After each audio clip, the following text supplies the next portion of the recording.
Hello my wonderful people, welcome back again to our channel. Good morning, good afternoon, good evening, according to your time, according to the place where you for they see our video. So today matter, we don't carry another one come again, my people. Today we want to talk about Shine Francis again. For the post when she dropped yesterday, we believe say she dey use the post they talk to Asaboro. So my people, let make us carry the post come out today, make people see wetin dey sup for inside life, for inside social media.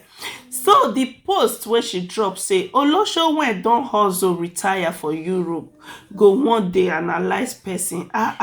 This life no bana so. So our commenters come out, come dey answer. Una trust commenters na say commenters dem no dey carry last, dem dey wan talk. They want talk. So before we go on comment section, my amazing people, please, if you know say you never subscribe to this channel and you have been coming across my video, you have been watching and you don't feel like subscribing, please do me a favor by subscribing. Your one subscriber will help me a lot. Your one subscriber will take me to another level. Your one subscriber will change this channel, will take this channel to another level. So my amazing people, do me a favor by subscribing, because subscription is free.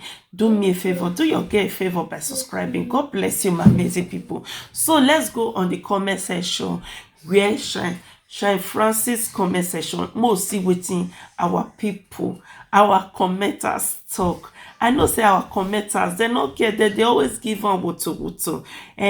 So let's bring the comments come out. Okay, my amazing people. Our first comment today can say, he said, any woman that has slept with more than one man is olosho and has no right to call her fellow woman #olosho. As far as you have slept with a man that is not your husband #husband. So my people, what do you think about that comment? Yes, what do me think about this comment? Be say, if you be woman and you not marry your husband as a virgin, you not get right to call your fellow woman olosho, because all women are olosho. As why you not marry your husband as a virgin, as why you even dey do vaga, even though you marry your husband as a virgin, you dey do vaga for your husband house, you be olosho. If you be virgin, if you be reverend sister, na be say you not be olosho. As why you are not a reverend sister, you dey do vaga every day. You marry your husband, you dey do vaga, or you not marry as a virgin. Wetin you be? You not be Holy Mary now. You be olosho. So I agree with these commenters. So let's go on the second comment that says, why you bring the matter on social media? Now patient you go get, because all the presenter must analyze the matter as they want. Yes, you are right. This person went drop this comment say, why you bring the matter come on social media? As why matter dey on social media, una know say everybody go dey talk about am. If your matter dey inside your house now, say somebody come hear am from your window, he come carry am come social media, na be say na the person find you trouble. As why this matter is on social media, nobody beg you make you come cry come and say na so your husband take send you another woman photo. Now you carry yourself by yourself come on social media, come dey cry for live video, say your husband, how dare you send me another woman photo. Now you carry yourself come on social media. So fowl and goats and dog, you want me be lion when get horn like this, all of them go analyze your matter. So now patient go take. Next time, not carry your matter come on social media, come here pata for us again, because when our mouth long, the one wey sabi talk well go talk. Your enemy go even dey depressed for inside house.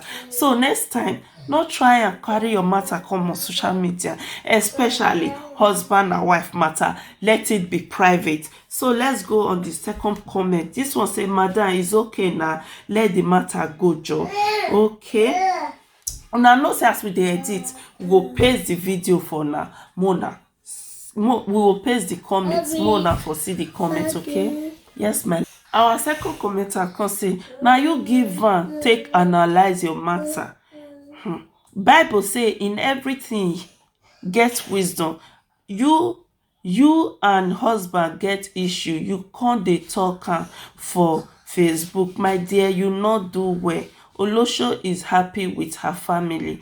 So now she carry her matter come on social media, so make she expect anything when come around wetin people go talk, because as you carry the matter come on social media, people must talk. So let's go on our next comment. Say now, wow, who is Olosho again? This one can say wahala be like over sabi marriage oh. So our next commenter can say he say as far say the matter don enter social media, everybody get right to analyze am. Yes, my love. And people more than no verse, I be somebody mama. So he say everybody get right to analyze am.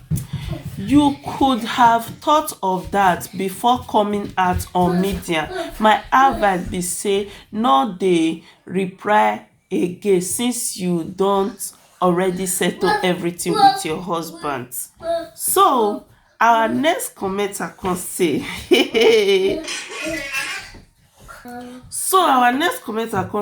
next time keep it aside social media, because anyone has rights over anything that is out on social media, either right or wrong.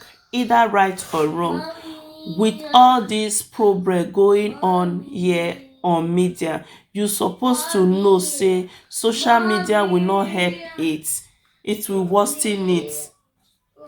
So our second comment say rest Joe, who do olosho for Europe better pass una where e do am for Nigeria in front of una papa house.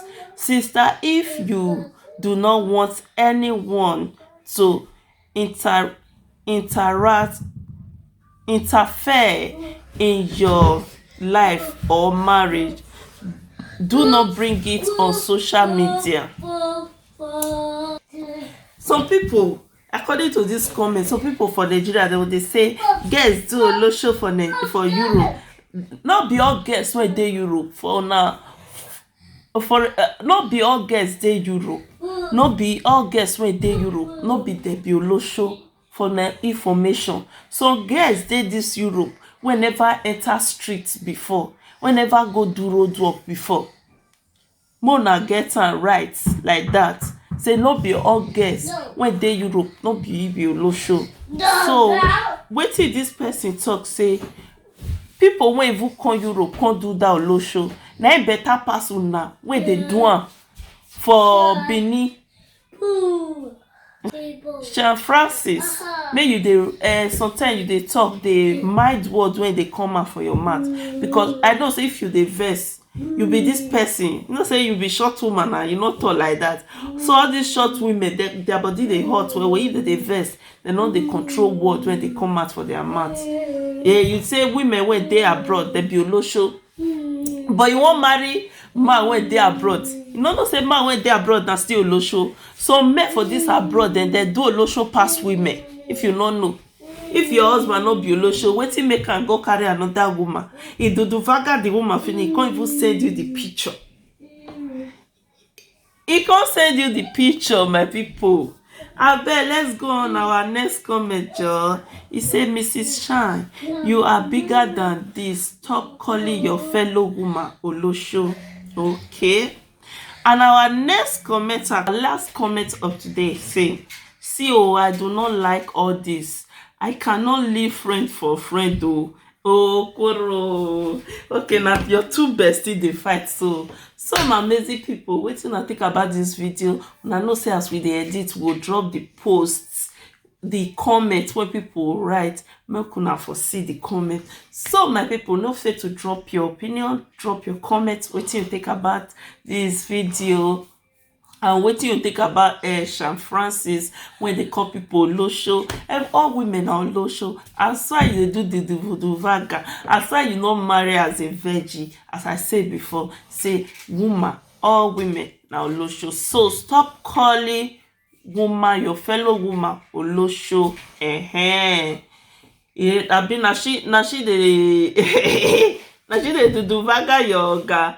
Na her picture your oga send give you. So my amazing people, no fail to drop your comment and also share this video. Please, my amazing people, no fail to subscribe for me. Please support me by subscribing. Okay, not just watch comot na. Not just watch and comot.